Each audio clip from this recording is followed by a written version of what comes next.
ஆண்டவரும் இரட்சகருமாகிய இயேசு கிறிஸ்துவின் நாமத்தினாலே உங்கள் அனைவருக்கும் என்னுடைய அன்பான வாழ்த்துக்களை தெரிவித்துக் கொள்கிறேன். இப்படிப்பட்டதான வாய்ப்பை எனக்கு நல்கிய எல்லா போதகர்களுக்கும் என்னுடைய மனமார்ந்த நன்றிகளை நான் தெரிவித்துக் கொள்கிறேன். ஆண்டவருக்கும் நான் நன்றி சொல்லுகிறேன்.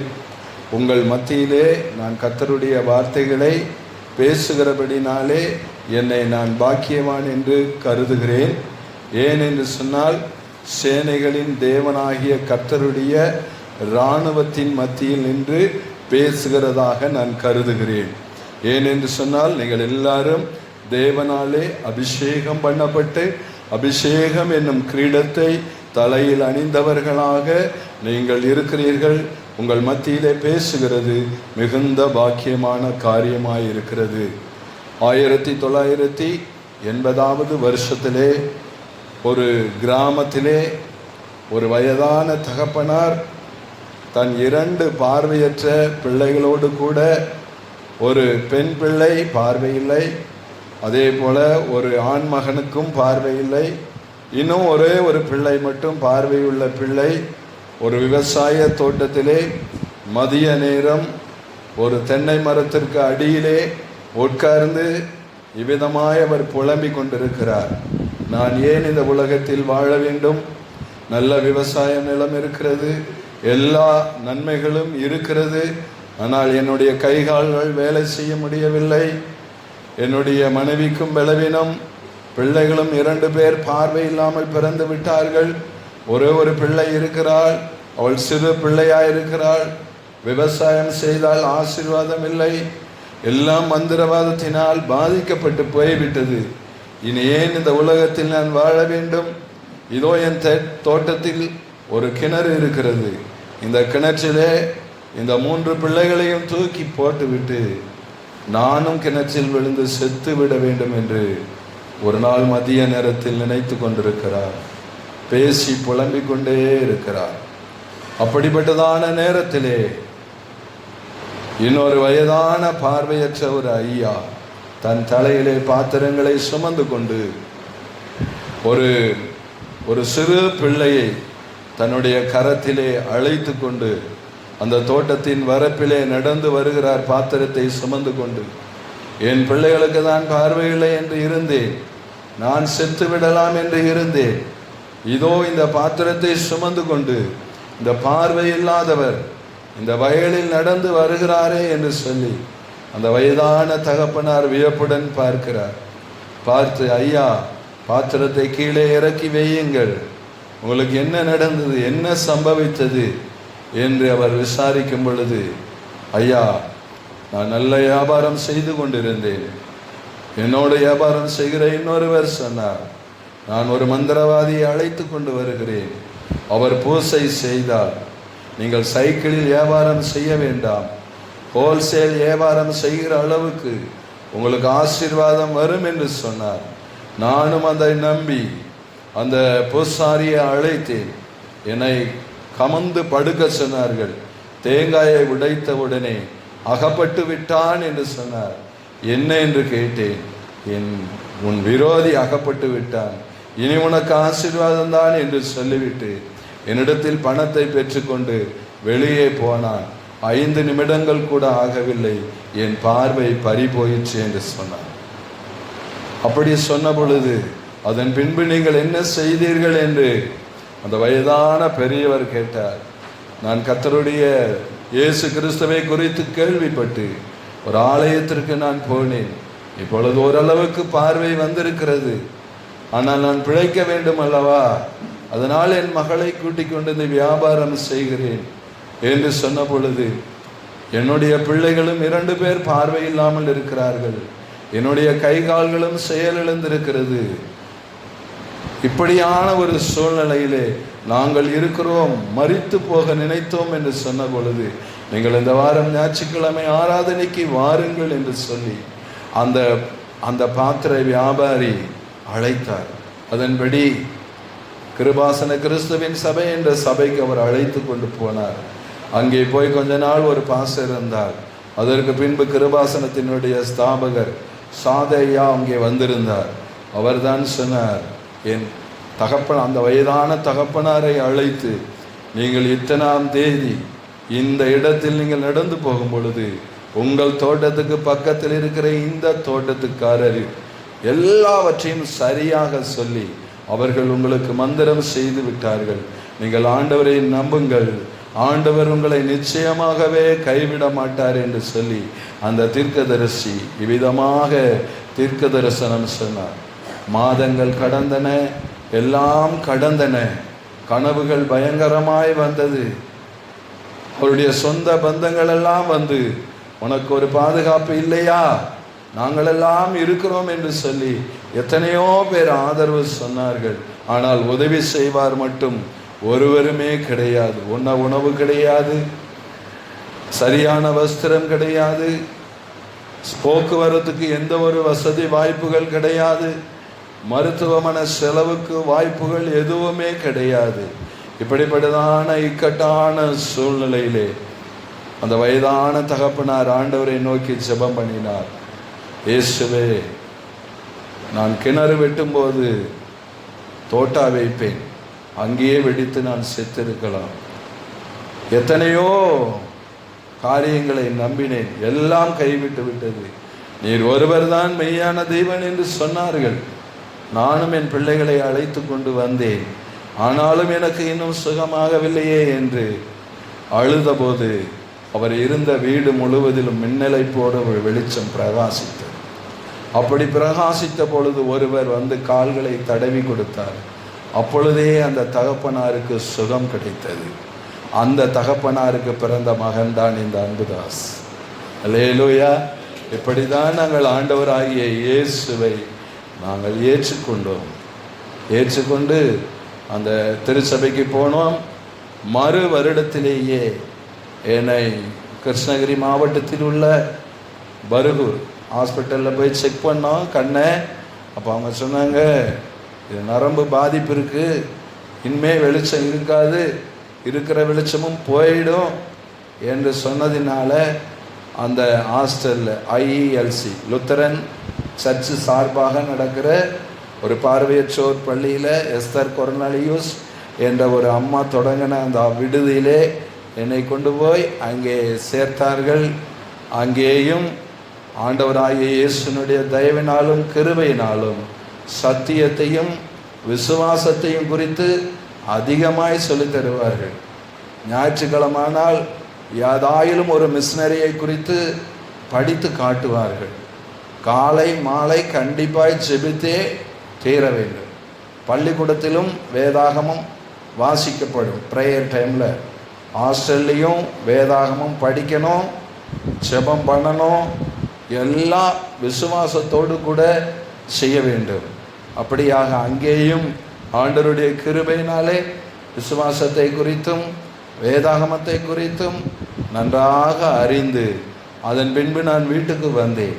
வீட்டுக்கு வந்த பின்பு அவர்கள் சொல்லிக் கொடுத்த அந்த பழக்க தோஷத்தின் நிமித்தமாக காலை மாலை ஜெபம் இருக்கும், ஆனால் வேத வாசிப்பு என்பது இல்லை. வேதாகம் பிரெயில் பைபிள் இருக்கும், ஆனால் நான் படிக்க மாட்டேன். ஆனால் ஆலயத்துக்கு, ஏன்னா அது அந்த ஒரு பழக்கத்தினால வந்தது. கரெக்டாக போகும், காலையில் ஒரு ஜெபம், சாயங்காலம் ஒரு ஜெபம், ஆனால் பக்தியாக இருந்தேன் என்று சொல்ல முடியாது. அப்படிப்பட்டதான அந்த சூழ்நிலையில் ஒரு முறை எங்களுடைய உறவினர் விசேஷத்துக்கு நான் போய், அவர்கள் உலகத்தாராக இருந்தபடினாலே உலகத்தார் என்னெல்லாம் செய்கிறார்களோ அதையெல்லாம் செய்தேன். அதன் பின்பு இங்கிருந்து நான் போகும்போதே என்னுடைய கால்களிலே வீக்கம், கண்ணிலே பயங்கர பலவீனம். அதற்கு முன்பு நான் வீட்டிலே சும்மா இருக்கவில்லை, டவுனுக்கு சேர் பண்ணிட்டு போவேன், ஏதாயிலும் ஒரு வேலை செய்யணும். இந்நாள் வரையிலும் என்னுடைய விருப்பம் அதுதான். இப்பொழுது கூட என்னால் முடிந்த வேலையை எங்கள் வீட்டிலே நான் செய்வேன். தெரியும், எங்கள் வீட்டில் நான் துணி வாஷ் பண்ண, என் துணியை நானே வாஷ் பண்ணிக்குவேன், நானே தான் மடித்து வைப்பேன், நானே தான் செஞ்சுக்குவேன். தெரியலன்றதுனால என்னால் இயன்ற வேலையை இன்னொரு இடத்தில் உதவி கேட்க மாட்டேன். இதற்கெல்லாம் காரணம் என்னென்னா, ஒன்று நான் படித்த ஹாஸ்டல், இன்னொன்று என்னை நடத்தின பாஸ்டர். என்னை நடத்தினதான பாஸ்டர் எனக்கு சொல்லிக் கொடுத்த அறிவுரைகளும் அவருடைய வாழ்க்கை நடைமுறையும், அவருடைய வாழ்க்கை நடைமுறையினாலே என்னுடைய கடமைகளை கூடுமான வரையிலும் நானே செய்து கொள்வேன். இன்னொரு விஷயத்த சொல்கிறேன், நீங்கள் தப்பாக எடுத்துக்காதீங்க. நான் முடிவெட்டுற கடைக்கு போய் முடிவெட்டி 20 வருஷத்துக்கு மேலே ஆகுது. அல்லேலூயா, அல்லேலூயா. அதனால் என்னுடைய கடமைகளை கூடுமான, யாராவது ஹெல்ப் பண்ண வந்தாங்கன்னா ஹெல்ப் வாங்கிக்குவேன். அது ஒன்றுமே இல்லை. இன்னைக்கு காலையில் கூட ஷேவிங் பண்ணது நானே தான் பண்ணிட்டேன். நானே பண்ணிவிட்டு வந்திருக்கேன். ஒரு வேளை நல்லா இல்லாமல் இருக்கும், அது இருந்தாலும் பரவாயில்ல. அல்லேலூயா. அப்போ தேவனுடைய பிள்ளைகளே, அதனால் ஆண்டவருடைய கிருபையினாலே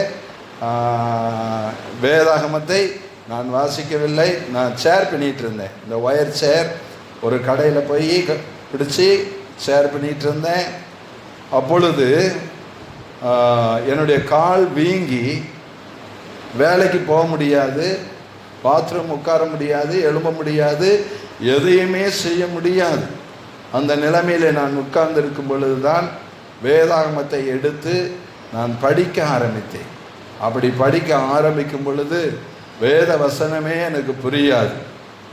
அப்படி புரியாத பொழுது மனப்பாடம் செய்தாவது புரிந்து கொள்ள வேண்டும் என்று சொல்லி நான் மனப்பாடம் செய்ய ஆரம்பித்தேன். அப்படி படித்த வசனம்தான் ரோமர் 1ஆம் அதிகாரம் 5வது வசனம். மாம்சத்தின்படி தாவீதின் சந்ததியில் பிறந்தவரும் பரிசுத்தமுள்ள ஆவியின்படி தேவனுடைய சுதன் என்று மரித்தோரிலிருந்து உயிர் தெழுந்ததினால் பல்லமாய் ரூபிக்கப்பட்ட தேவனுடைய குமாரனுமாய் இருக்கிறார் என்கிற வசனத்தை வாசித்தேன். அடுத்து 18வது வசனத்தை படித்தேன். இப்படி வசனம் படிக்க படிக்க எனக்குள்ள இருக்கிற ஒரு ஆவி என்னை விட்டு விலகுகிறதை நான் நன்றாய் உணர்ந்தேன். அந்த ஆவி என்னை விட்டு விலகின உடனே வேதம் என்னுடைய உணவை விட ஒரு விசேஷமாய் மாறிற்று. உணவை விட விசேஷமாய் மாறிடுறதுனாலே நான் பைபிளை நன்றாக படித்து மனப்பாடம் பண்ண வேண்டும். காலை உணவு சாப்பிடுகிறதற்கு முன்பு குறைஞ்சது 15 வசனமாவது மனப்பாடம் பண்ணிட்டு எனக்குள்ளேயே தீர்மானம். யாரும் என்னை கட்டாயப்படுத்தலை. நன்றாய் வசனத்தை வாசித்து வாசித்து வாசித்து மத்தேயு சுவிசேஷம் 5, 6, 7 அதிகாரங்கள் எல்லாம் பார்க்காமல் இப்போ மறந்துட்டேன், தெரியும். சங்கீதம் 119 அப்படியே மனப்பாடமாக சொல்லு. அப்படி ஆண்டவருடைய கிருபையினாலே அதிகாரமாக வசனங்களை நான் படிக்க ஆரம்பித்தேன். அப்பொழுது நான் நினைத்தேன், நான் உபத்திரவப்பட்டது எனக்கு நல்லது, அதனால் உமது பிரமாணங்களை கற்றுக்கொண்டேன் என்ற அந்த வசனத்தின்படி நான் என்ன செய்தேன், இப்படியாக நான் இருந்தேன். அந்த வருஷம் புது வருஷத்தில் சாட்சி சொல்லும்போது எங்கள் பாஸ்டர்கிட்ட போய் கேட்டேன், ஆனால் ஐயா நான் சாட்சி சொல்லணும், வசனம் சொல்லலான்னு இருக்கேன். என்ன சாட்சியில் போய் ஆண்டவர் என் காலை வீங்க வச்சாருன்னா சொல்ல முடியும், எனக்கு வேலைக்கு போக முடியாமல் பண்ணாருன்னா சொல்ல முடியும். ஒரு பக்கம் இப்படி அப்போ சொல்லும்போது நீ சொல்லனாங்க. அப்போ தான் நான் மத்தேயு சுவிசேஷம் 5, 6, 7 அதிகாரங்களை சொல்லும்போது ஏறக்குறைய 200-300 பேர் சிக்ஸுக்கு வருவாங்க. அப்போ அவங்க சொன்னாங்க, கண்ணு தெரிகிற நாம பார்த்து படித்தாவே தப்பாக படிப்போம், ஆனால் பார்வையில்லாத இவர் ஒரு தப்பு கூட வரலையே என்று ஆச்சரியப்பட்டார். அப்பொழுதே எங்கள் பாஸ்டர் சொன்னார், அன்புதாசு இவனை விட்டா பைபிள் ப்ரிப்பேரே பண்ணாமல் 1 மணி நேரம் கூட பிரசங்கம் பண்ணுவார்னு அவர் சொன்னார். அந்த வார்த்தை இன்றைக்கும் நிறைவேறி கொண்டிருக்கிறது. அல்லேலூயா, அல்லேலூயா. என்னுடைய போதகர் சொன்னார். அதன் பின்பு என்னை அநேக இடத்திற்கு அவர் அழைத்து கொண்டு போவார். அவர் சுவிசேஷத்தின் மேல் பயங்கர வாஞ்சை உள்ளவர். ஒரு வேன் வாங்கிடுவார். ஆராதனை முடித்த உடனே எங்களை அழைத்து, ஒரு 10 பேர் பசங்க இருப்போம், அழைத்து கொண்டு போகாத இடமே இல்லை. ஏறக்கூடிய தமிழ்நாடு, கேரளா, ஆந்திரா, கர்நாடகா போன்ற இடங்களுக்கு எங்களை சுவிசேஷத்துக்காக அழைத்து கொண்டு போவார். அங்கெல்லாம் கிராமமாக சுவிசேஷம் அறிவிக்கும்படியான ஒரு கிருபையை ஆண்டவர் அந்த நாட்களிலே அடியனுக்கு தந்தார். பயங்கர வாஞ்சை உள்ளவர். ஆனால் இப்போ சுவிசேஷம் அறிவிக்க முடியாது. ஆனால் யாருக்கும் பயப்படவும் மாட்டார். தைரியமாக அவர் அறிவிப்பார். அப்படி அறிவித்து ஒரு சின்ன உதாரணத்திற்கு நான் ஒரு காரியத்தை சொல்லுகிறேன். கடந்த நாட்களிலே நாமக்கல் மாவட்டத்திலே கிருபாசன போதகர் டூமினிக் வில்சன் இறந்தபோது ஒரு பெட்டி செய்யப்பட்டது. அந்த பெட்டியை தூக்கி மண்ணில் புதைக்க போகிறாங்க. இவர் ஆனால் போய் என்ன பண்ணார்னா நிறைய பிரிண்டிங் அடிச்சுட்டு வந்து இயேசு உயிர்த்தெழுந்தார், இயேசு வரப்போகிறார், இயேசு ரட்சிக்கிறார், இயேசு நல்லவர், இயேசு வல்லவர்னு எல்லாம் எழுதி ஒட்டினார். கோயம்புத்தூரில் என் ஃப்ரெண்டு கிருபாசனத்தில் பிரபுதாஸ் ஊழியம் செய்கிறார். அவர் கேட்டார், ஐயா இது ஏங்கய்யா கொஞ்ச நேரத்தில் மண்ணில் பதிக்க போகிறோமே, இது ஏங்கய்யா இப்படி நீங்கள்லாம் ஒட்டுறீங்கன்னாரு. டேய் அது உனக்கு தெரியாதுடா, அவிசுவாசிகள் வருவாங்க, ரட்சிக்கப்படாதவங்க வருவாங்க. இந்த பெட்டியில் ஒரே ஒரு முறை இயேசு ரட்சிக்கிறார் நல்லவர்ன்ற வார்த்தையை ஒரே ஒரு முறை படித்தாருன்னா அது எனக்கு போதும், அதுக்கப்புறம் அந்த மண்ணில் போட்டு புதைச்சாலும் பரவாயில்லன்னு சொல்லுவார். அப்படிப்பட்டதான சுவிசேஷத்தின் மேல் பயங்கர வாஞ்சை உள்ளவர், தாகம் உள்ளவர். அப்படிப்பட்டவரிடத்திலே தான் நான் கற்றுக்கொண்டு வந்தேன்.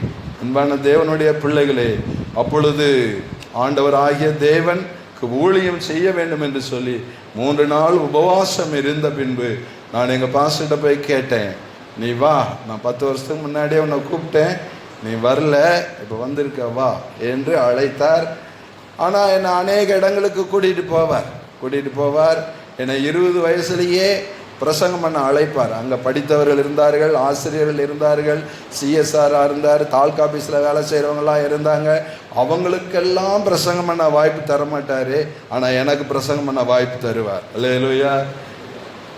உண்மையாலுமே அப்படியெல்லாம் வாய்ப்பு தருவார். நான் ஊழியத்துக்கு வந்தபோது அநேக இடங்களுக்கு அழைத்து கொண்டு போவார்.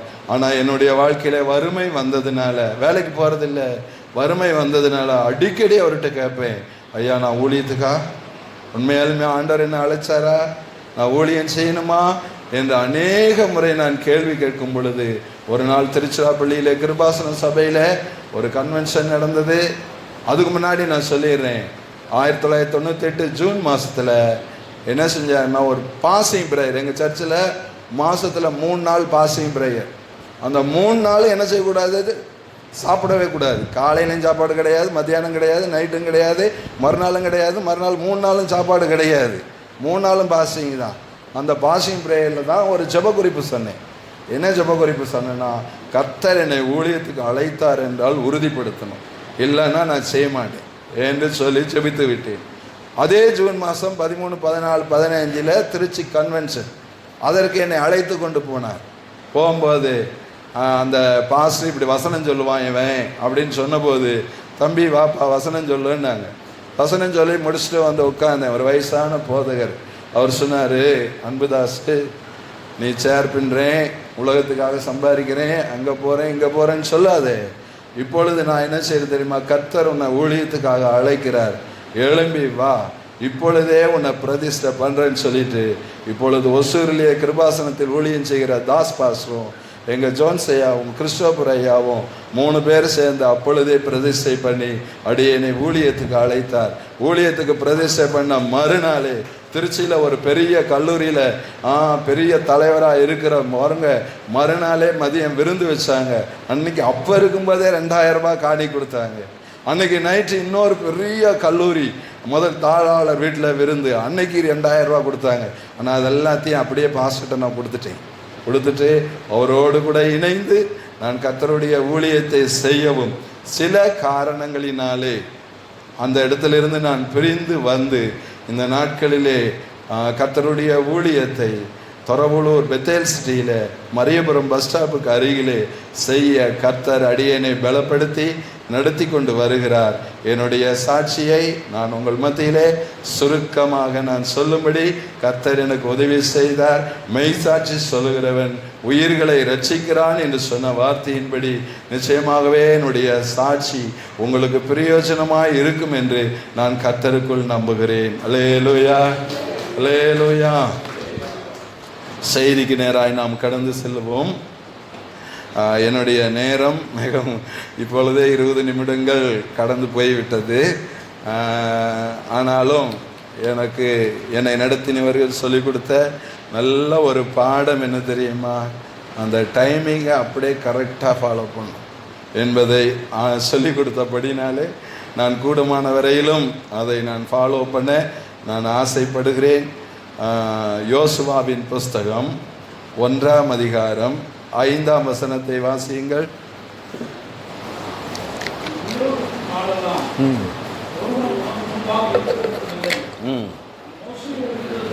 ஆ ஆ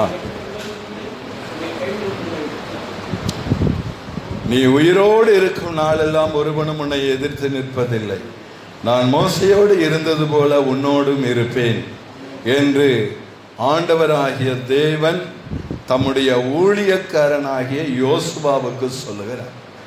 நான் மோசையோடு இருந்தேன் அல்லவா, நான் மோசையோடு இருந்தது உனக்கு தெரியும் அல்லவா, நான் மோசையோடு இருந்து எப்படி நடத்தினேன் என்பதை நீ பார்த்திருக்கிறாய் அல்லவா, மோசேக்கு வந்த பிரச்சனைகள் என்ன என்பதை நீ பார்த்திருக்கிறாய் அல்லவா. அந்த மோசேக்கு எத்தனை பிரச்சனைகள் வந்தது, எத்தனை போராட்டங்கள் வந்தது. அந்த மோசேனுடைய பிறப்பே ஆண் பிள்ளைகள் சாக வேண்டும் என்கிற அந்த சட்டமுள்ள நாட்களிலே மோசே பிறந்தார். மோசே சாக வேண்டிய மோசே, பிறந்த உடனே சாக வேண்டிய மோசேயை நான் மோசையோடு கூட இருந்து அவனை உயிரோடு காப்பாற்றியதே நான் தான். அல்லேலூயா. சாக வேண்டிய, பிறந்த குழந்தையா இருக்கும் பொழுதே சாக வேண்டிய மோசேயை, நைல் நதியிலே தூக்கி போடப்பட்டதான மோசேயை உயிரோடு நான் காப்பாற்றினேன். மோசேயோடு கூட தேவன் இல்லாது இருந்திருந்தால் மோசே அன்றைக்கே செத்து போயிருக்க வேண்டும். மோசேயை குறித்து தேவன் வைத்திருந்த தரிசனம் நிறைவேறாமல் போயிருக்கும். மோசேயை குறித்து தேவன் வைத்திருந்த திட்டங்கள் நிறைவேறாமல் போயிருக்கும். இப்பொழுதும் தேவனுடைய பிள்ளைகளை, உங்க வாழ்க்கையில கூட எத்தனையோ வியாதிகள் வந்திருக்கலாம், எத்தனையோ மரண படுக்கை வந்திருக்கலாம், எத்தனையோ சோதனைகள் வந்திருக்கலாம், சாலையிலே செல்லும் போது ஆபத்துகள் வந்திருக்கலாம், சாலையில் செல்லும் போது விபத்துகள் வந்திருக்கலாம், இல்லை என்றால் உங்கள் எதிரி உங்களை கொலை செய்யும்படியாக நினைத்திருக்கலாம், எத்தனையோ சூழ்நிலைகளிலே மரணம் உங்களை கண்டு பிடித்திருக்கலாம். தாவீது சொன்னது போல மரணத்திற்கும் எனக்கும் ஒரு அடி தூரம் மாத்திரம் இருக்கிறது என்று சொன்னது போல உங்க வாழ்க்கையிலும் என்னுடைய வாழ்க்கையிலும் கூட நமக்கு வந்த பலவீனங்களிலே மரணத்திற்கும் நமக்கும் ஒரு அடி தூரம் கூட இருந்திருக்கலாம். ஆனால் நம்மை தேவனாகிய கர்த்தர் சாகாதபடி உயிரோடு காத்தது எதற்கு என்றால், நான் உயிரோடு இருந்த அவருடைய செய்கைகளை எல்லாம் அறிவிப்பதற்காக. அல்லேலூயா. ஆண்டவராகிய தேவன் நம்மை மரண வாசல்களில் இருந்து தூக்கி எடுத்ததும், நம்மை உயிரோடு காப்பாற்றினதும் அவருடைய சித்தத்தை செய்யும்படியாக அந்த மரண வாசல்களில் இருந்து ஆண்டவர் நம்மை உயிரோடு காப்பாற்றினார் என்று சொன்னால் ஆண்டவருடைய ஒரு நோக்கம் இருக்கிறது. அவர் நம்மை குறித்து ஒரு நோக்கம் வைத்திருக்கிறார். நமக்கு ஒரு தரிசனத்தை ஆண்டவர் கொடுத்திருக்கிறார். அந்த தரிசனம் நிறைவேறுகிறதற்காக சட்ட ஆண்டவர் மீறி அந்த மோசேயை உயிரோடு காப்பாற்றினார். மோசேயோடு தேவன் கூட இருந்தார். அல்லேலூயா. இது முதல் சாவிலிருந்து காப்பாற்றினது. இரண்டாவது, சாத்தான் நினைத்தான். சாத்தானுடைய வேலை என்ன தெரியுமா? நம்முடைய தரிசனத்தை அழிப்பதும், நம்மை குறித்து தேவன் வைத்திருக்கிற திட்டத்தை அழிப்பதுமே சாத்தானுடைய யோசனை. முதல் யோசனை, மோசே பிறக்கிறதற்கு முன்பே சட்டத்தை கொடுத்து மோசேயை குறித்ததான திட்டத்தை குழந்தையிலேயே அழிக்க வேண்டும் என்று சொல்லி அந்த சாத்தான் நினைத்தான். இதே போலதான் இயேசுவும் இந்த உலகத்தில் பிறந்தது ஜனங்களை ரட்சிக்கும்படியாக பிறந்த பொழுது, அவர் குழந்தையாய் இருக்கும் பொழுதே அவரை அழித்து விட்டால் தேவனுடைய திட்டத்தையும் அழித்து விடலாம், இந்த உலகத்தின் ரட்சிப்பையும் அழித்து விடலாம் என்று சொல்லி நினைத்தான். ஆனால் சாத்தானுடைய தந்திரமோ சாத்தானுடைய வஞ்சனையோ கண்டிப்பாக நிறைவேறவே நிறைவேறாது.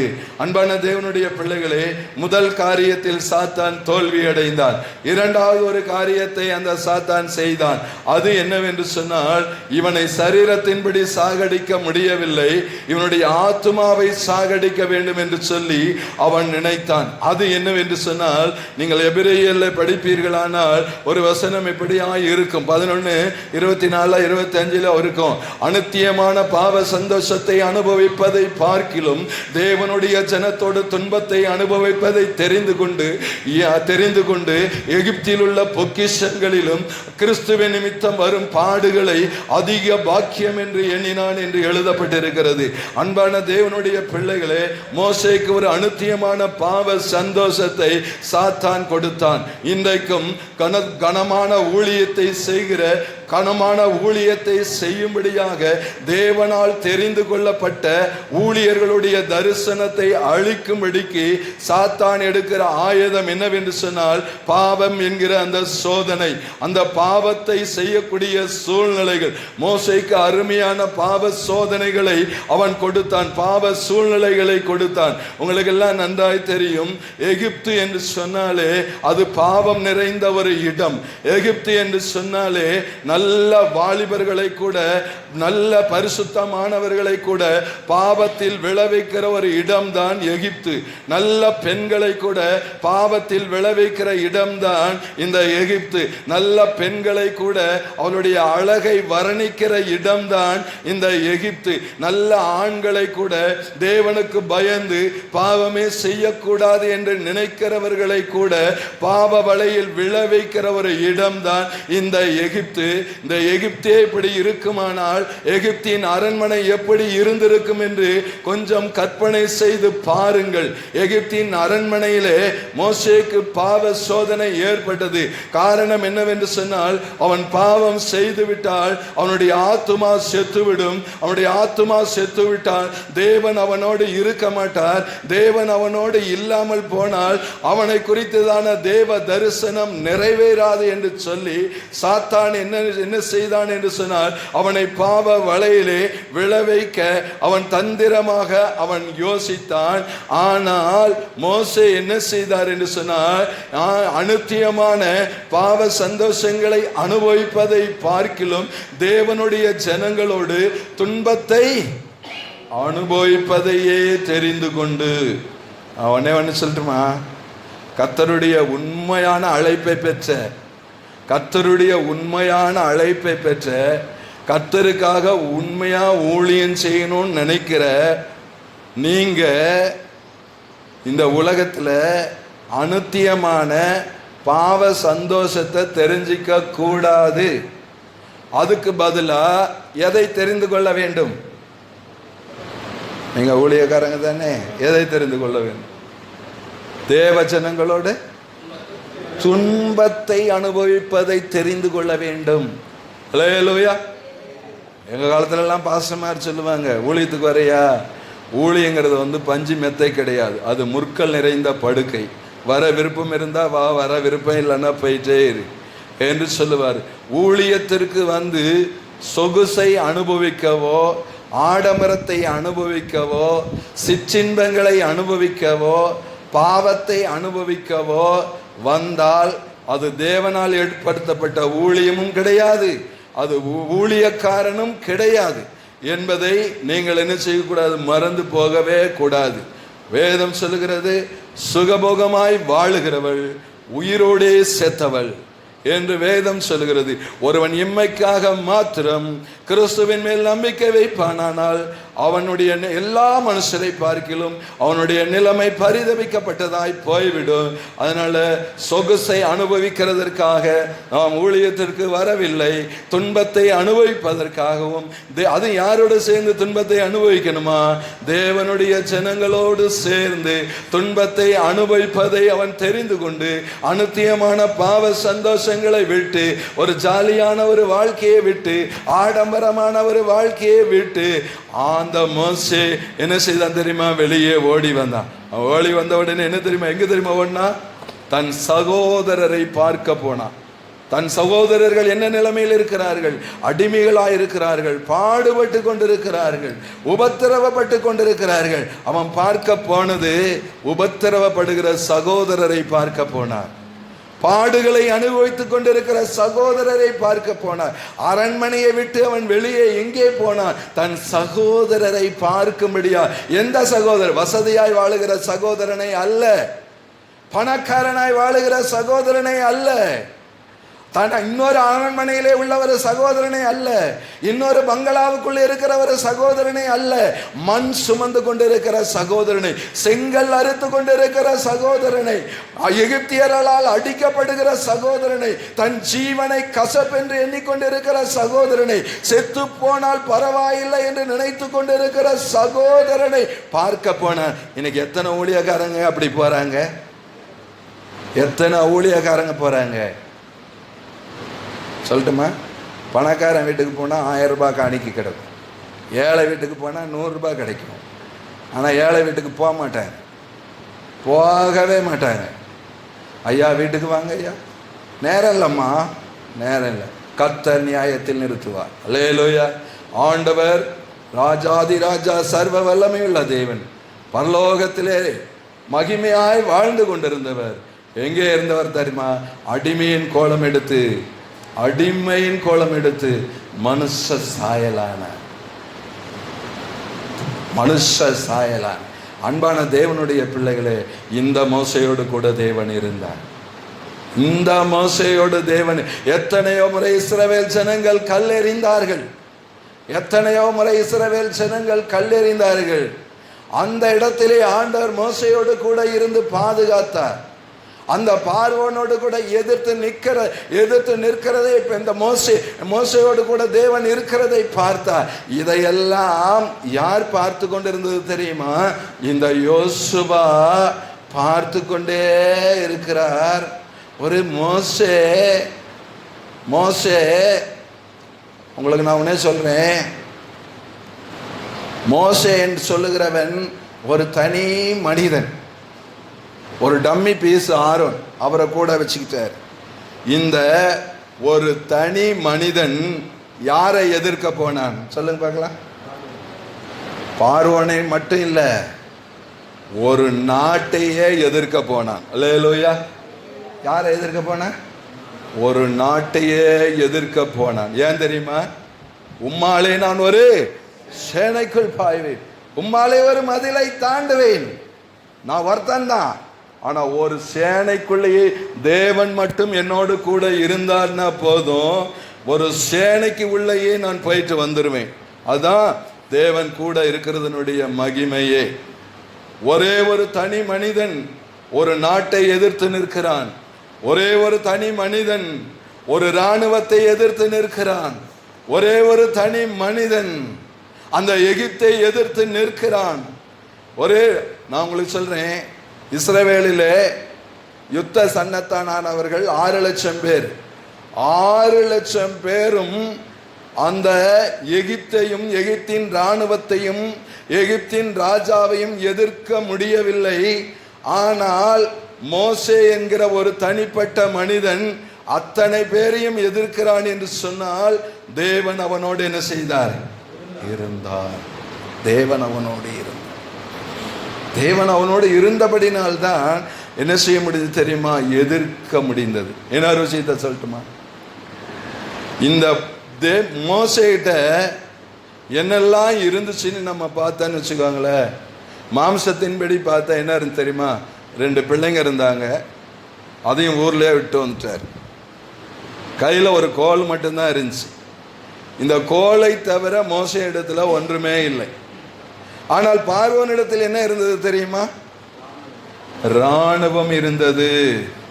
அந்த இராணுவத்தினிடத்தில் என்னெல்லாம் இருந்திருக்கும்? பட்டயம் இருந்திருக்கும், ஈட்டி இருந்திருக்கும், கத்தி இருந்திருக்கும், பயிற்சி இருந்திருக்கும், இராணுவ உடை இருந்திருக்கும், பலன் இருந்திருக்கும், எல்லாம் இருந்தது. பார்வோனுக்கு பாதுகாப்பு இருந்திருக்கும். அவ்வளவும் பார்வோனிடத்தில் இருந்தது. ஆனால் மோசே இடத்துல இந்த கோலை தவிர வேற எதுவுமே இல்லை. இன்னைக்கு நானும் சொல்லட்டுமா, இந்த உலகத்துல அரசாங்கத்திடத்திலேயோ உலகத்து மனுஷனிடத்திலேயோ உண்மையாலுமே கத்தியை எப்பொழுதும் இடுப்புல வச்சிட்டு இருக்கான். ஆனா நீங்களும் நானும் கையில இடுப்புல ஒண்ணுமே இல்லை, எதுவுமே கிடையாது, எதுவுமே கிடையாது. எல்லாம் இருக்கிறவர்களிடத்துல ஒன்றும் இல்லாத. இன்னொன்று சொல்லட்டுமா, இந்த பார்வோன்கிட்ட அத்தனையும் இருந்தது. ஆனா ஒன்னே ஒண்ணு மட்டும் அவன்கிட்ட இல்லை. அது யார் தெரியுமா? அவனிடத்தில் தேவன் இல்லை. ஆனால் மோசே இடத்துல எதுவுமே இல்லை. ஆனால் என்ன இருந்தது? தேவன் இருந்தார். தேவன் இருந்தார். அன்பான தேவனுடைய பிள்ளைகளை, நீங்க ஊழியம் செய்யணுமா? ஆண்டவருக்காக எதிரிகளை நீங்கள் வீழ்த்தணுமா? உங்கள் சத்துருக்களை நீங்கள் ஜெயிக்கணுமா? உங்களுக்கு எதிரடையாய் எழும்புகிறவர்களை நீங்கள் மடங்கடிக்க வேண்டுமா? எகிப்தில் இருக்கிற அந்த 6,00,000 பேரையும் நீங்கள் ரட்சிப்புக்குள்ளாய் நடத்த வேண்டுமா? அவர்களை விடுதலை ஆக்க வேண்டுமா? உங்களிடத்தில் இருக்க வேண்டியது ஒன்னே ஒண்ணு, தேவன் உங்க கூடவே என்ன செய்யணும் தெரியுமா? இருக்கணும். அவர் கூட இருந்தாருன்னா அது மட்டும் நமக்கு போதுங்க. மாபெரும் மாபெரும் பயங்கரமான அந்த ஒரு யுத்தத்தில் எதிரிகள், எத்தனை பேர் எதிரிகள் வந்தாலும் அவர்களை மேற்கொள்ளக்கூடிய வல்லமையை ஆண்டவர் நம்முடைய கரத்திலே ஆண்டவர் கொடுத்திருக்கிறார். மோசேயுடைய கையில் இருந்தது கோல். ஆனா இன்னைக்கு நம்ம கையில் இருக்கிறது என்ன தெரியுமா? சிலுவை. அல்லேலூயா. என்ன இருக்கு? என்ன இருக்கு? சிலுவை. சிலுவையில் தொங்கின இயேசு இருக்கிறார். இன்னொன்னு குறித்து நான் சொல்லணும், ஆனா இப்பயே நேரம் வச்சு நான் எங்க போய் சொல்றது? மோசேயுடைய கையில் இருந்தது சிலுவை. யோசுவாவுடைய கரங்களில் இருந்தது என்ன தெரியுமா? சொல்லட்டுமா? மோசேயுடைய கையில், யோசுவாவுடைய கையில் இருந்தது உடன்படிக்கை. அவருடைய அதிகாரத்தின் கீழே தான் இருந்தது.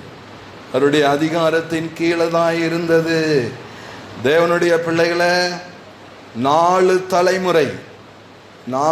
தலைமுறையாய் அடிமைகளாய் கிடந்த அவர்களை மோசே தன்னுடைய கையில் இருந்த கோலினால் அற்புதங்களை செய்து பஸ்கா ஆட்டுக்குட்டியாகிய இயேசுவின் இரத்தத்தினாலே அத்தனை 1,00,000 பேரையும் ரட்சிப்புக்குள்ளாக இந்த மோசே நடத்தினார். அன்பான தேவனுடைய பிள்ளைகளே, ஆண்டவர் மட்டும் மோசே கூட இல்லைனா அத்தனை 1,00,000 பேர்களையும் பார்வோன் என்கிற பிசாசின் கையிலிருந்து ரட்சிப்புக்குள்ள நடத்தியிருக்க முடியவே. இதே போலதான் தேவன் உங்களோடு கூட இல்லாவிட்டால் ஒரு ஆத்மாவை கூட நீங்க ரட்சிப்புக்குள்ள என்ன செய்ய முடியாது? நடத்தவே முடியாது. ஒரு ஆத்மாவை கூட நீங்க ரட்சிப்புக்குள்ள நடத்துவீங்க. நீங்க வசனத்தை வச்சுட்டு வருவீங்க, அங்க கலைகளை சாத்தான் விதைச்சுட்டு வருவான். நான் சுவிசேஷம் சொல்லிட்டு வந்தனே, வரலையே. அங்க சத்துரு கிரியை செய்கிறான். பார்வோன் அதை தடுத்து கொண்டிருக்கிறான். பார்வோன் அதை தடை செய்து கொண்டிருக்கிறான். அன்பான தேவனுடைய பிள்ளைகளே, நீங்கள் எதிர்த்து நின்று தேவனுடைய வல்லமையினாலே நீங்கள் என்ன செய்யணும் தெரியுமா? போராடி அவர்களை நீங்கள் மீட்டு கொண்டு வர வேண்டும். இப்பொழுது நான் சுருக்கமாக இதெல்லாம் விளக்கமாக சொல்லிகிட்டே இருந்தேன்னு வச்சுக்கோங்களேன், இதுக்கே 1 மணி நேரம் ஆகிடும். நான் சொல்ல வந்த முக்கியமான காரியங்களை நான் விட்டுடுவேன். 4 தலைமுறைகள் மொத்தம். ஆபிரகாமில் இருந்து 6வது தலைமுறையிலே மோசே இஸ்ரவேல் ஜனங்களை அந்த எகிப்திலிருந்து விடுதலையாக்கி அழைத்து கொண்டு வந்தார். அல்லேலூயா. எத்தனாவது தலைமுறை? 6வது தலைமுறை. எத்தனை தலைமுறை இஸ்ரவேலர்கள் எகிப்திலே அடிமையிலாக இருந்தார்கள்? எத்தனை தலைமுறை? சத்தமா சொல்லுங்களேன். 4 தலைமுறை. எத்தனை தலைமுறை? 4 தலைமுறைகள் அடிமைகள் செத்து போய் கிடந்தாங்க. அடிமை என்றால் சாகிறது, பாவத்துக்கு செத்து போய் கிடந்தாங்க. இஸ்ரவேலர்கள் எகிப்தில் அடிமைகளாய் இருந்தார்கள், செத்து போய் கிடந்தார்கள். அந்த 4 தலைமுறை அடிமைத்தனத்தை மோசே மீட்டு அவர்களை விடுதலையாக்கி கொண்டு வந்து செங்கடல் என்கிற அந்த கடலுக்குள் கொண்டு வந்து அவர்களுக்கு ஞானஸ்நானம் கொடுத்தார். எங்க கொடுத்தார்? 1 கொரிந்தியர்ல எழுதியிருக்கோம், நீங்க படிச்சுக்கோங்க. செங்கடலுக்குள் அவர்களை என்ன செய்தாரு? ஞானஸ்நானம் கொடுத்து அந்த இஸ்ரவேல் ஜனங்களை வழி நடத்தினார். இதுக்கு இன்னொரு உதாரணம் சொல்லட்டுமா? லாசரு செத்து எத்தனை நாள் கழிச்சு உயிரோடு எழுந்தார்? 4 நாள் கழிச்சு உயிரோடு செத்து போய் கிடந்த, ஆவிக்குரிய நிலைமையில் செத்து போய் கிடந்ததான அந்த எகிப்தியரை அந்த மோசே விடுதலை ஆக்கி என்ன செய்தார் தெரியுமா? அப்படியே கொண்டு வந்து அப்படியே கொண்டு வந்து இஸ்ரவேல் ஜனங்களை அருமையாய் வழி நடத்தினார். அவருடைய ஓட்டத்தை முடித்தார். இந்த மோசே இயேசு கிறிஸ்துவுக்கு முன் அடையாளமானவர். அல்லேலூயா, அல்லேலூயா. இந்த இயேசு கிறிஸ்துக்கு எப்படிப்பட்டவராய் இருக்கிறார்? முன் அடையாளமானவராய் இருக்கிறார். மோசேயே சொன்னாரே, என்னை போல ஒரு தீர்க்கதரிசியை உங்கள் சகோதர நடுவில் இருந்து எழும்ப பண்ணுவேன், அவருடைய சொல்லை கேட்கணும்னு சொல்லி மோசே சொல்லுகிறார். அன்பான தேவனுடைய பிள்ளைகளே, இப்படி எழுப்பி கொண்டு வந்த பின்பு மோசே தன்னுடைய ஓட்டத்தை முடித்த பின்பு தன் உடன் ஊழியக்காரனை அந்த ஸ்தானத்திலே நிறுத்துகிறார். இன்னொரு விஷயத்தை கூட நான் சொல்லணும். தேவனுடைய பிள்ளைகளை, நம்மோடு கூட இருக்கிற உடன் ஊழியக்காரர்கள் நம்மோடு தேவன் இருக்கிறார் என்பதை என்ன செய்யணும்?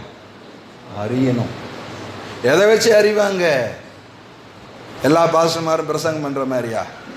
என் கூட ஆண்டவர் இருக்கிறார், என் கூட ஆண்டவர் இருக்கிறார், என் கூட ஆண்டவருக்கு உன் வாய் சொல்லக்கூடாது. உன் வாய் அல்ல, புறத்தியானே உன்னை என்ன செய்யட்டும்? புகழட்டும். நானே என்ன புகழக்கூடாது, நான் என்னை புகழக்கூடாது. மற்றவர்கள் புகழணும், மற்றவர்கள் பேசணும், மற்றவர்கள் சொல்லணும், உடன் ஊழியக்காரர்கள் சொல்லணும். எங்கள் பாஷப்படி நான் சொன்னது போல உங்களை பற்றியும் என்னை பற்றியும் மற்றவர்கள் என்ன செய்யணும் தெரியுமா? சாட்சி சொல்லணும். ஆண்டவரும் சாட்சி சொல்லணும். அதுதான் உண்மையான ஊழியத்திற்கு அடையாளமாக இருக்கிறது. இப்படிப்பட்டதான சூழ்நிலையில் யோசுவா பொறுப்பெடுத்த பொழுது ஆண்டவர் யோசுவாவை பார்த்து சொன்னார், நான் மோசையோடு இருந்தது போல உன்னோடும் இருப்பேன், நான் மோசையோடு இருந்தது போல உன் கூடவே நான் இருப்பேன். நீ கவலைப்படாத. இந்த எதிர்ப்புகள் எல்லாம் நீ பார்த்தல, இந்த சோதனைகளை எல்லாம் நீ பார்த்தல, இந்த காரியங்களை எல்லாம் நீ பார்த்தல. நீ ஒன்றுத்துக்கு என்ன பண்ணாத, கவலைப்படாத. நீ கவலையே படாத. நான் உன் கூடவே நான் இருக்கிறேன், நான் உன் கூடவே இருக்கிறேன். நீ பயப்படாத. உயிரோடு இருக்கும் அளவு ஒருவனும் உன்னை என்ன செய்வதில்லை, எதிர்ப்பான். ஆனா அவனால் என்ன செய்ய முடியாது? நிற்க முடியாது. எதிர்ப்பான், ஆனால் அவனால் நிற்கவே முடியாது. நீ பயப்படாம தைரியமா ஊழியத்தை செய். நீ பயப்படாம தைரியமா இரு. நீ பயப்படாம தைரியமா என்னுடைய வேலையை செய். யோசுவாவின் புஸ்தகம் 2ஆம் அதிகாரம் 7ஆம் வசனத்தை வாசிங்களே.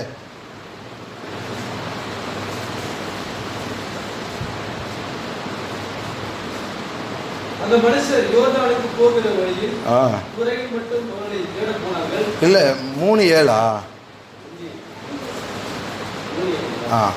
கர்த்தர் யோசுவாவை நோக்கி, நான் மோசேயோடு இருந்தது போல உன்னோடும் இருக்கிறேன் என்பதை இஸ்ரவேலர் எல்லாரும் அறியும்படிக்கு இன்று அவர்களுடைய கண்களுக்கு முன்பாக உன்னை என்ன பண்ணுவேன்? இன்னைக்கு ஆண்டவருடைய ஊழியக்காரர்களே, நமக்கு முன்னாடி இருந்த பரிசுத்தவான்கள் விசுவாசிகளுக்கு மத்தியில மேன்மை அடைஞ்சிருந்தாங்க. ஆனா அதே போல இன்றைக்கு ஆண்டவர் உங்களுக்கு சொல்றாரு, இஸ்ரவேலர்களுடைய அனைத்து பேருடைய கண்களுக்கு முன்பாக உன்னை என்ன பண்ணுவேன்? மேன்மைப்படுத்துவேன். அல்லேலூயா. எப்படி மேன்மைப்படுத்துவார்? நம்மை கொண்டு தேவன் அற்புதங்களை செய்யும் பொழுது விசுவாசிகள் நம்மை மேன்மைப்படுத்துவார்கள். எங்க பாஸ்டரா, எங்க போதகரா என்று அவர்கள் மேன்மைப்படுத்துகிற அளவுக்கு கர்த்தர் உங்களை ஆசீர்வதிப்பேன் என்று இந்த ஊழியர் கூடுகையிலே ஆண்டவர் சொல்லுகிறார். அல்லேலூயா. எப்படிங்க மேன்மைப்படுத்தினார்? மோசே கோலினாலே செங்கடலை 2ஆக பிளந்தார். ஆனா யோசுவா எதனால 2ஆக பிளந்தார் தெரியுமா? யோசுவா போகல. யார் போனது? ஆசாரியர்கள் போனார்கள். ஆசாரியர்கள் போய் காலை தான் வச்சாங்க. எதை வச்சாங்க? காலை தான் வச்சாங்க. யோர்தான் என்னாச்சு? 2ஆக. நான் சொல்லட்டுமா, நீங்களும் அதே மாதிரி தான். கோலும் தேவைதான், ஒண்ணுமே கவலை இல்லை. நீங்க ஒரு இடத்துல போய் காலை வச்சாவே அங்க என்ன நடக்கும்? அற்புதம்.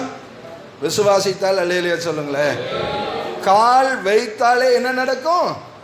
அற்புதம் நடக்கும். இன்னொரு காரியத்தை கூட சொல்றேன் பாருங்க. இப்போ இயேசுநாதர் சொன்னதை கேளுங்க. நீங்கள் ஒரு ஊருக்கு சுவிசேஷம் சொல்ல போங்க, ஒரு வீட்டுக்கு சுவிசேஷம் சொல்ல போங்க, அவங்க உங்களை ஏற்றுக்கொள்ளலைன்னா நீங்கள் என்ன செய்யுங்க? உங்கள் காலில் இருக்கிற தூசிக்கு இருக்கிற வல்லமை கூட உங்கள் சுவிசேஷத்தை ஏற்றுக்கொள்ளாதவர்களுக்கு இல்லை.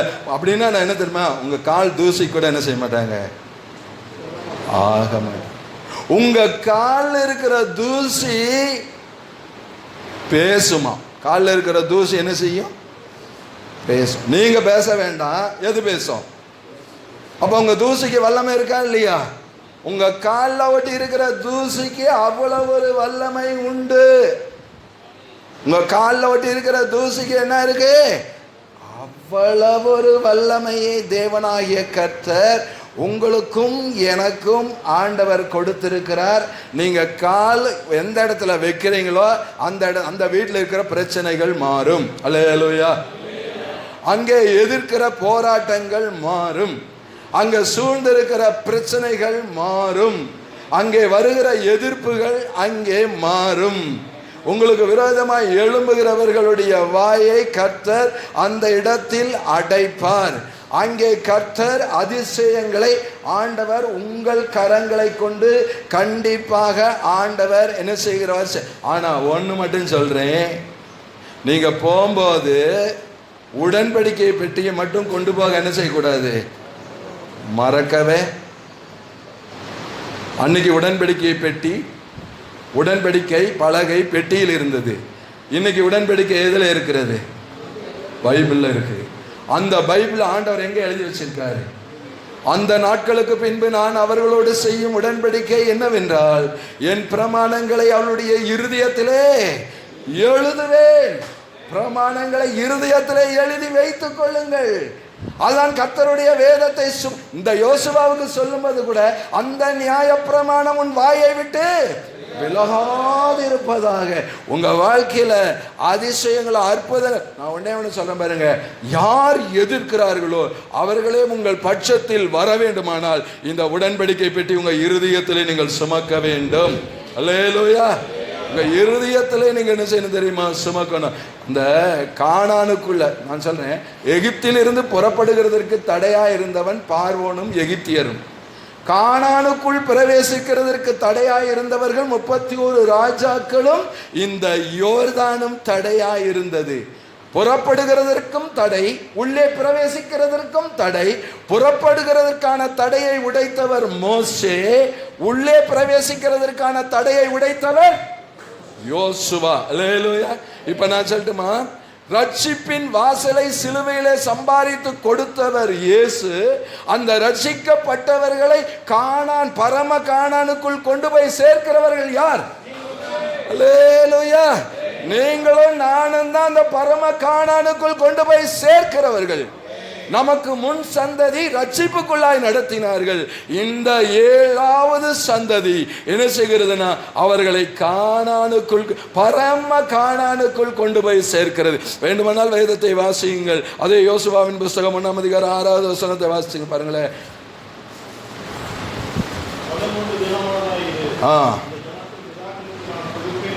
நான் கொடுப்பேன் என்று யார் பங்கிடுறது? யோசுவா. இப்ப சொல்லுங்க, நமக்கு ஆண்டவர் ஒரு வேலை கொடுத்தார். என்ன தெரியுமா? பங்கிடுகிற வேலை. அல்லேலூயா. பங்கிடுகிறது. இதெல்லாம் பேச எனக்கு நேரம் இல்லை, தயவு செஞ்சு மன்னிச்சுக்கோங்க. கர்த்தருக்கு சித்தமானால் இப்போ இன்னொரு நாளைக்கு கர்த்தர் இப்படி ஒரு வாய்ப்பை கொடுத்தாரனால் பேசலாம். இப்போ நேரம் இல்லாததுனால பங்கிடுகிற வேலையை கர்த்தர் நமக்கு இந்த நாளில் கொடுத்திருக்கிறார். அதுக்கு பேர் தான் உக்கரான வேலை. இந்த வேலையை தேவன் நமக்கு கொடுத்திருக்கிறார். சுதந்திரம். இன்னொரு விஷயத்த சொல்றேன் கேளுங்க, நீங்க ஊழியக்காரங்க, நீங்க புரிஞ்சுக்கோங்க. நீ இந்த தேசம் எம்மட்டோ அம்மட்டும் நடந்து திரி, நீ கால் மிதிக்கிற தேசத்தை உனக்கு சொந்தமாய் கொடுப்பேன் என்று ஆண்டவர் யாருக்கு சொன்னார்? ஆபிரகாமுக்கு சொன்னார். எங்கே அதை யாருடைய மூலமாய் ஆண்டவர் நிறைவேற்றினார்? யோசுவாவின் மூலமாக ஆண்டவர் நிறைவேற்றினார். ஒரு அல்லேலூயா சொல்லுங்களேன். அல்லேலூயா. உன்னை ஆசீர்வதிப்பேன், நான் உன்னோடு இருப்பேன், என்னுடைய அபிஷேகத்தை உனக்கு தருவேன், பரலோகத்தில் உனக்காக ஒரு ஸ்தலத்தை ஆயத்தம் பண்ணிருக்கிறேன் என்கிற ஆசீர்வாதமான வார்த்தைகளை எல்லாம் ஆண்டவராகிய இயேசுவும் தேவனும் தம்முடைய சீஷர்களுக்கும் தன்னுடைய அப்போஸ்தலர்களுக்கும் சொன்னார். இன்றைக்கு அதை நிறைவேற்றுகிற பொறுப்பை யாரிடத்தில் கொடுத்திருக்கிறார்? உங்க மூலமா, என் மூலமா தாங்க வாக்கு தத்தமே நிறைவேற போகிறது. நம்ம மூலமா தான் வாக்கு தத்தமே நிறைவேற போகிறது.